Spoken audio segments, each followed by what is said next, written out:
All right, medical intervention students for Thursday the 28th and Friday the 29th of January. I'm going to talk to you about expectations for those days. So really this is one video for both lessons. So here we go. If you look at the 213, 215 thing, just to kind of wrap up what we can for now and that, we're still working through the lab. We'll finish the lab on Monday and Tuesday, but you should, in this assignment, have this page done, which is the background. Most of you have that done. And then I want you to get all of the highlighting done if you've not done that of the temperatures, times, volumes, chemicals, and equipment. That is part of the grade, so go through and highlight those for all four modules.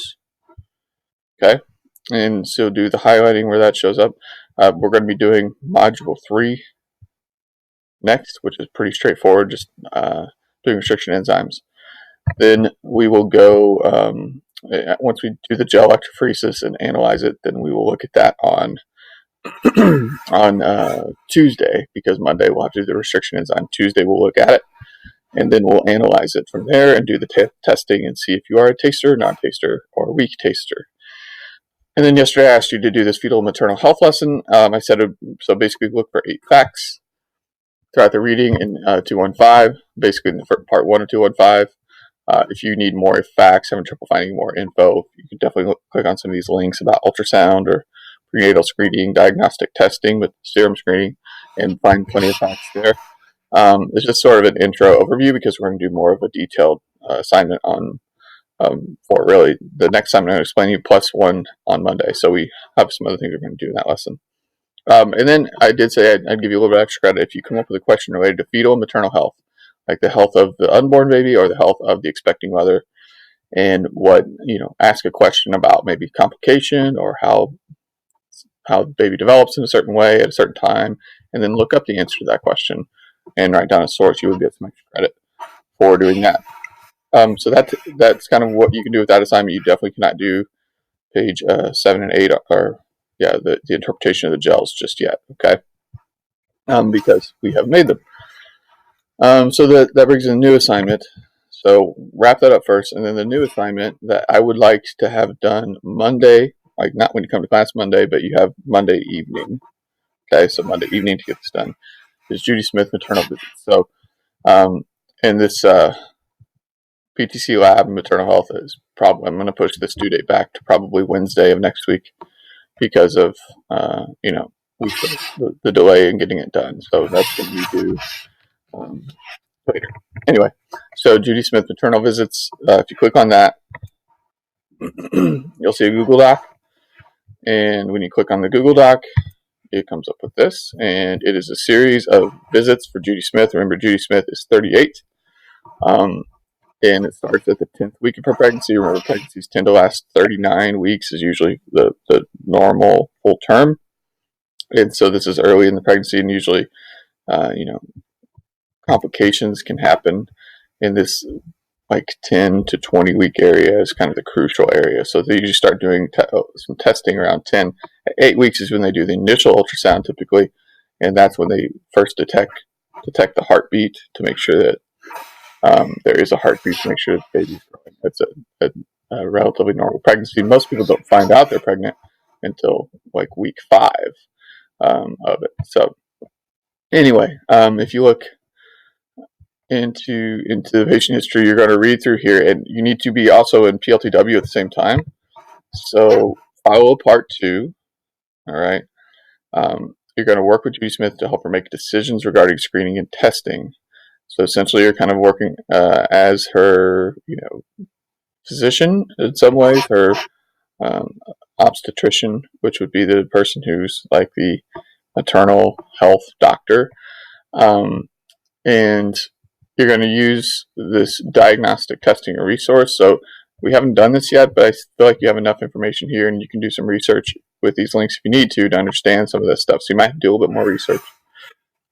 And you're going to help make a plan for Judy Smith in the recommendations. So you look at medical history 1, which is right here.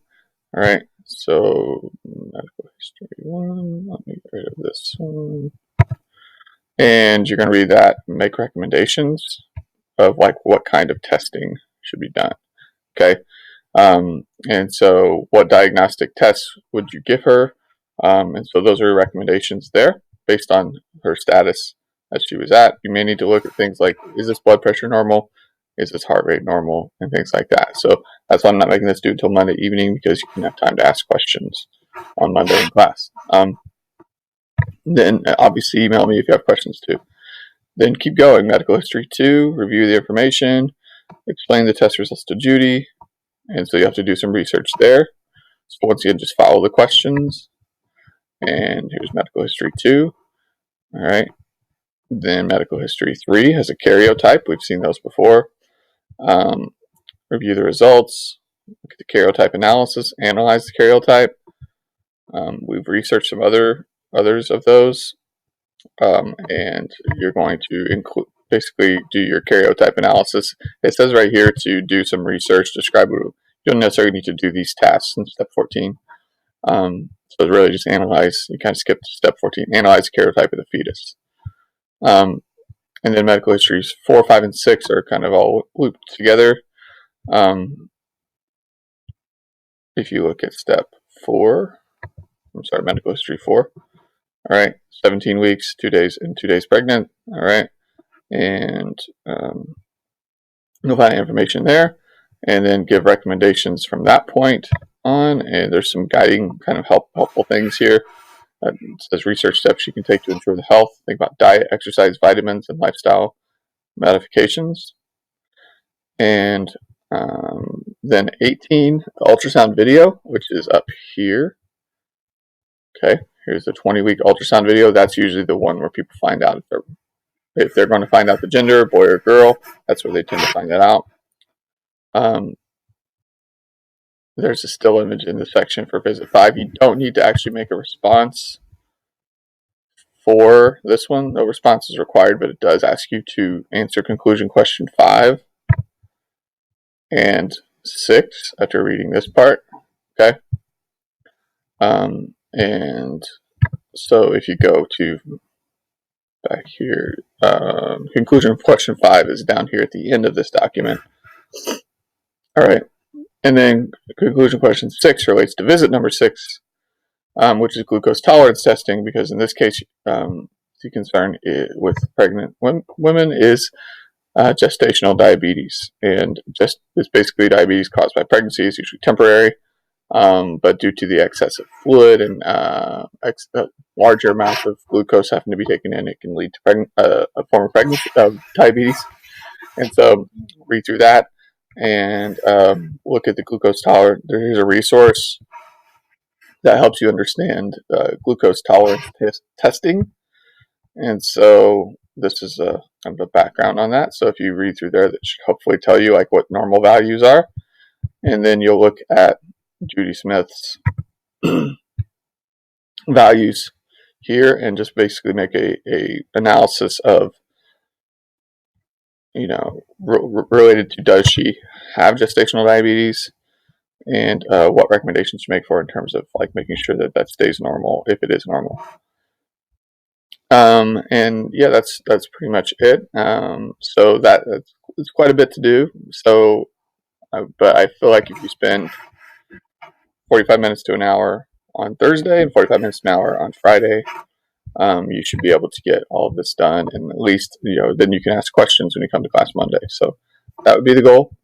So let me know if you have any questions by email, and I'll be available to try to respond to you as quickly as I can. Thank you.